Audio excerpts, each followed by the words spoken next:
By the end of the video, you are going to know what the CPHR is, the requirements for the CPHR. Did the CPHR actually help my career? This is Career Interrupted. I'm Shauna, and I want to help you get the job of your dreams no matter your race or where you're from. This is the career channel for professionals who value diversity and inclusion. If that sounds like your thing, make sure you hit subscribe and hit the bell to get notified when I post a new video. Should I get my CPHR, Chartered Professional in Human Resources designation, if I'm going to practice HR in Canada? Is it worth it? Hello, I'm Shauna Cole, CPHR. Does that give away my bias? I did my CPHR a very long time ago. It wasn't even called a CPHR at the time. It was a gross process, super stressful. I even failed the exam once. Would I do it again? What is a CPHR? CPHR is the standard designation for HR professionals in Canada.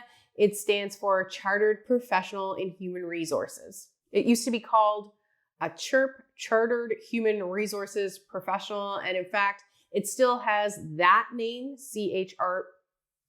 Did I say that right? It still holds the name CHRP in the province of Ontario, but everywhere else in Canada, it's moved to become the CPHR. Ontario operates a little bit differently from the other provinces. I'm going to be talking mostly about everywhere else in Canada in this video. CPHR Canada manages this professional designation. CPHR is a really reputable organization that represents about 27,000 HR professionals from across all the provinces in Canada. It was established in the 90s and is really sort of the national voice for Canadian HR. The association is an established and credible voice that's even got some international recognition too. People know the designation.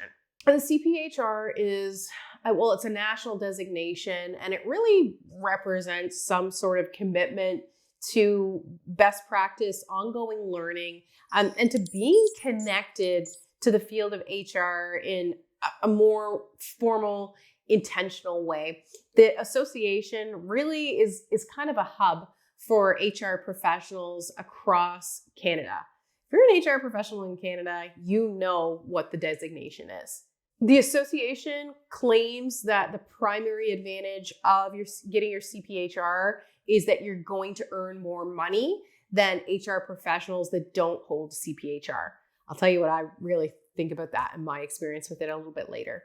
The exams and requirements to get your CPHR are the same across Canada, but some of the details are a little bit different in terms of the logistics and timing, because those details are typically managed by each individual provincial organization. So if you are considering getting your CPHR, it's going to be really important to review the website of both the National Association to understand the details of the requirements, but also your provincial association to understand the details related to exam timing and all of those details. The CPHR requirements include an exam and some experience pieces, and the whole point of it is so the designation requires HR professionals to show that they have competency in these certain key areas that the HR designation measures. Here are the requirements to become a CPHR in Canada. There are 5 of them. 1 is membership. So you have to be a member of your provincial HR association in order to use the CPHR designation. What does that mean essentially? You have to pay a membership fee. 2 is knowledge. You have to demonstrate both theoretical and technical knowledge in order to hold the CPHR designation. You do this by passing a national knowledge exam. You'll see it referred to as an NKE, and or meeting some other specific requirements in terms of education and experience. 3 is education. You've got to demonstrate knowledge and critical thinking for the foundational coursework for the CPHR. This means that you have to have an appropriate level of post-secondary education in order to get the CPHR. I did a whole another video on the pathways to getting your CPHR designation where I explore this in much more detail. I will link to that video here. 4 is experience. You've got to demonstrate that you've got the required experience within the last 10 years in order to hold the designation. Experience does not need to be Canadian, and it can be achieved in any sector. 5 is professional conduct.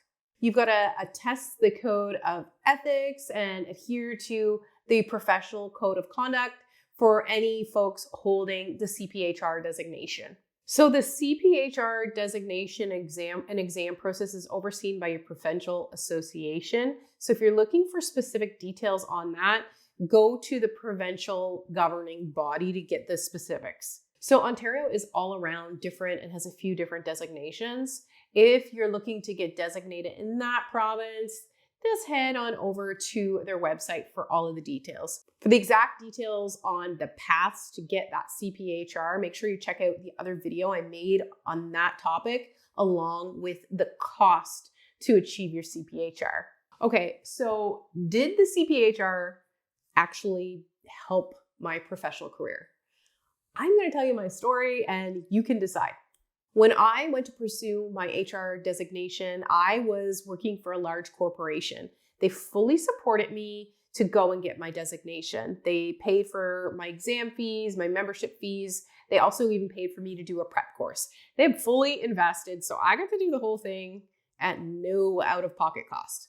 The CPHR Association actually claims that designated HR professionals will earn on average about 20 grand more than HR professionals without a designation.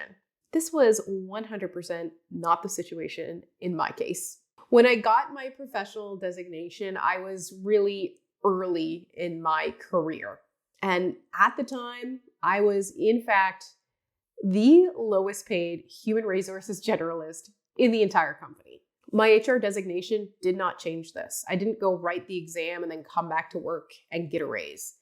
That wasn't the case at all. In fact, inside of this large company, I spent most of my career earning significantly less than my HR colleagues. So for me, in that corporation, I don't know if we could say that it actually was helpful to my career.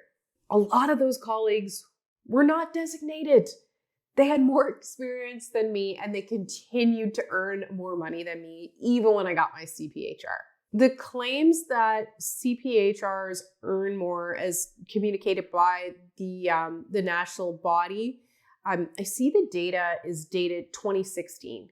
And I don't know if it's valid or relevant anymore. Is the data too old? Has the world changed too much since then? I don't know. I would question it all. Even though I didn't earn more money at the time, and it was very difficult to have more credentials than a lot of my colleagues and still earn less, even though that was the case, I would do it all over again. I'm really happy that I got the designation when I got it. The main reason being I was fully supported by the company. I had everything funded, so I got it for free. While my CPHR designation did not increase my earning in the short term, I think it has had really significant value over the long term. After my corporate gig, I went on to work in consulting. And in the consulting world, credentials and letters after your name are really, really important. I think that the CPHR designation actually got my foot in the door combined with my other credentials for my first consulting role. I don't think I would have gotten it had I not had the designation. My CPHR also brought me some real credibility when I started applying for roles teaching at the university level in fields that were related to competencies covered in the CPHR. Hands down, I would endure every last bit of pain to get that CPHR again. Now the question is, will you be doing your CPHR? Make sure to subscribe. Thanks so much for watching. This is a career channel for professionals who value diversity and inclusion. Peace out.